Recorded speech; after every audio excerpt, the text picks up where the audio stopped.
Here we go. Welcome back to Super Sentai Review, episode 477. 78, excuse me. Yeah, still got a little while to go before we reach episode 500 for this series. So for this one, we're discussing episodes 21 to 25 of Boonboomger. I originally planned to do 4, to watch 4 and then do a review for those, but there's a reason why I decided to include 25, because 25 is the end of this series' second story arc. Yep, the very second one. You're like, interesting. So in the case of 21, we have it where I think it's Boom Boom, Maria, I think it's Geba just cleaning one of the rooms in Toya's mansion. Apparently he spends a lot of time working on his car, so he doesn't have a chance to put anything in this house. I'm like, does he not have any staff or something in this house? I get the fact he's rich, but he can at least hire himself a maid or a butler. He's rich. And discovered, oh, there's these drawings, and Boom tried to talk about it, just apparently wasn't interested. Oh yeah, and the plot of this episode is that they apparently wanted to start a bunch of fires with fake fire hydrants. No, hydrants. It was fake fire extinguishers to start fires. Looking up, basically, they caught this quickly and got them all up, and of course, Boom Boom thinks it's a good idea to create, well, this is Banderas. I call him Boom Boom. The reason why I address him as Boom Boom because that's what Toya calls him.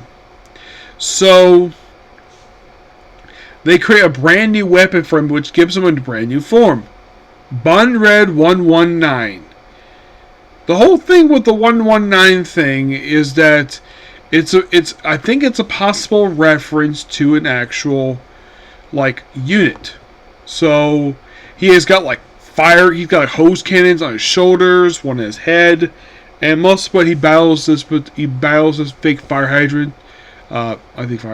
Fake fire extinguisher. It beads that way, and then we debut. Oh look, a brand new mech, a fire truck, and the reason why, because apparently Toya's original childhood dream was become a firefighter.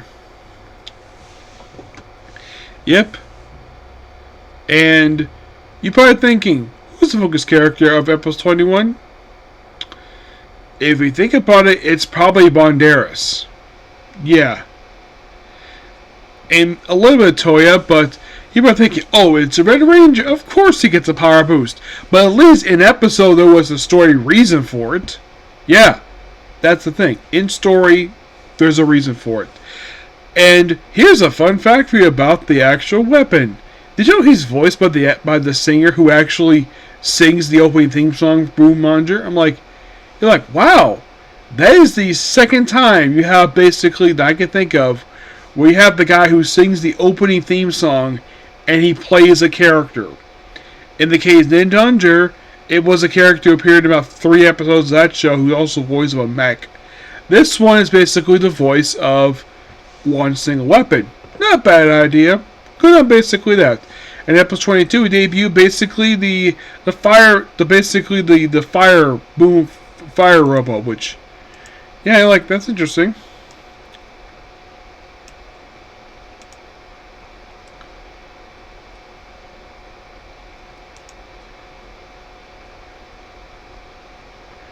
Yeah, we debut basically the actual mech he has in the very next episode, named Bumble Lion, and then basically 23 is the baseball episode. By the way, 22.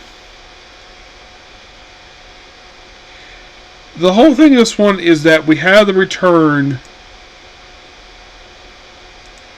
of Ratanato, Toya's mentor. First time he's been seen since episode 11 of the show. You're like, really? Yeah, and he's here. It's like, oh, I didn't know you were Bunred.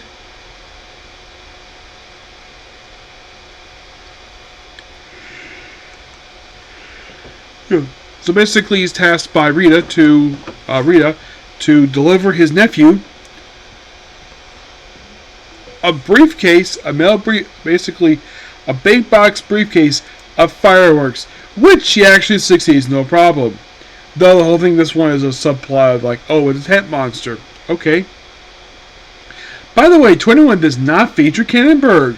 Yeah, he is not there. Here he's kind of here, but not really.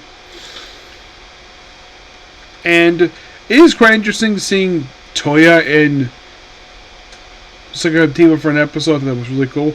23 is obviously a June episode. It is completely obvious this was basically June episode because it's essentially a baseball episode. Because the monster is a baseball monster. Because of course, basically, we have a baseball monster. Now, the whole thing with baseball monsters, that stretches as far back as Go Rangers, so nothing unusual about that. Now, I know the Go Ranger had 1, Jack had 2, I think Beverage had 1. Generally, put a lot of them who do usually have 1 baseball themed monster per season. And this one was interesting. I'm looking at the case of with Q Ranger, where the baseball was completely random. Here, there's a story reason for it. And you're like, wow, a story reason for an actual idea. You're probably thinking, why can't I do this in Q Ranger? Who the heck frickin' knows? So yeah, they have this little thing like rule, like, oh yeah, according to the mafia rules of baseball, you can keep running until he's out to get many runs as possible, despite the fact you can't do that in real life baseball because the player would be exhausted. He basically will be passing out. But because it's a car, basically it's not an issue. And at one point, June gets knocked out with a fiery pitch, and he's knocked unconscious almost the whole game. And he wakes up, and the Space Mafia has 118 runs. Which I should point out, though, that in baseball, you cannot get scored that high. That's basically a basketball score, not baseball. The highest they might get is maybe 30 runs. Because that's what I've seen a lot of scores. And the highest they can score in one game, if they're really lucky, like on a rare occasions it probably could happen, is basically 30, not 118. So how to get around it? Simple. They have Transform and have basically Bun Red, Bun Violet, and Bun Black all keep running around the bases like crazy. Yeah, there's also a young card just switched up with Dasher, with the dresser guy, and well, it kept running until he's basically run out of runs. And they're able to win the game by 1 run. That has happened before. Okay, that's something that's simple. Oh yeah, and apparently it's a Japanese tradition where, because if it's a legend team play there, let's have the losing team take some dirt from the legendary field as a reminder of the fact they actually did play in the legendary field. Despite the fact that's not something you do in the U.S. But the Japanese thing, so I'm not going to criticize the show for that. And then he gets destroyed. It goes giant size. So far the same because we debut the 119 Robo. Which, interesting they didn't show this off. And because normally when they debut a new thing, it's like, oh, we debut kind of a mech in the very next episode. Here they at least waited a couple episodes, which is good of them for doing that.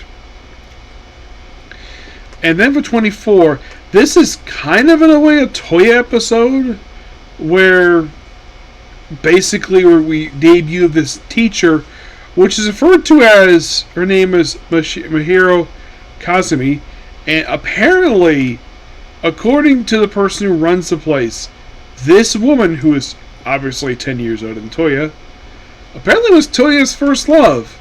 You're like, what? Yeah. And of course he's embarrassed by that, probably because, well, he probably did everything for her at that point. Oh, in case you're curious, the actress who plays her is currently 27. And the actor who plays Toya, he's 6 years younger. They're like, huh, interesting.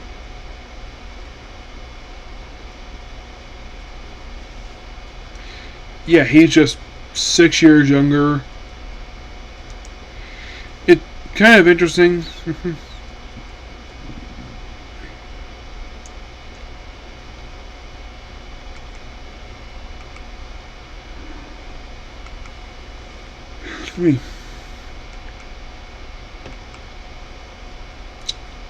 Yeah. So, by the way, the Kuzikmons apparently gains gasoline via, well, sleeping. Also, the Camberg, you're like, oh, this is my last chance. So his last monster he creates. And then the very next episode, he summons a weapon from space to try to force gasoline at people. But somehow the boom. By the way, at one point in the episode, the ISA is involved, where somehow the higher ups know who Cannonberg was, which we'll get to that later. So it's like, so he escorts the planet, and obviously Zagoya basically knows what the heck the thing is.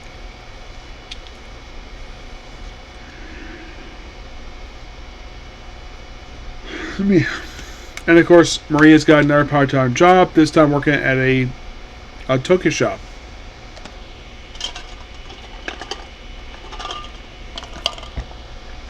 Recurring gag for her gets new. It's the thing where she gets a new part-time job. At least you'll have her get fired every time. It's just, oh, she has another part-time job. Okay. Yeah.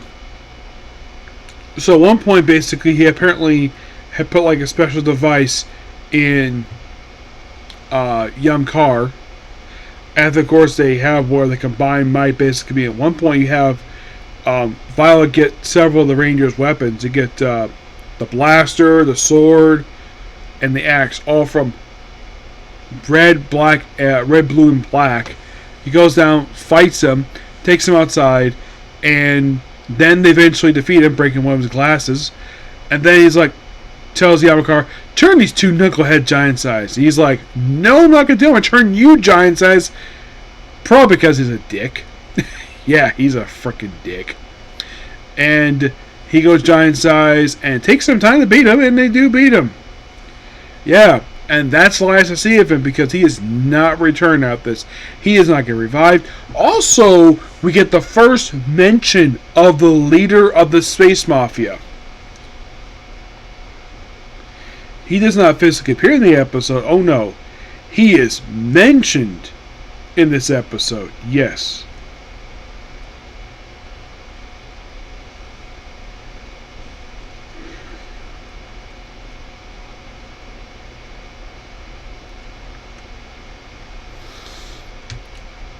Which, by the way, in case you're curious, the boss himself doesn't show up in episode 34, but yeah.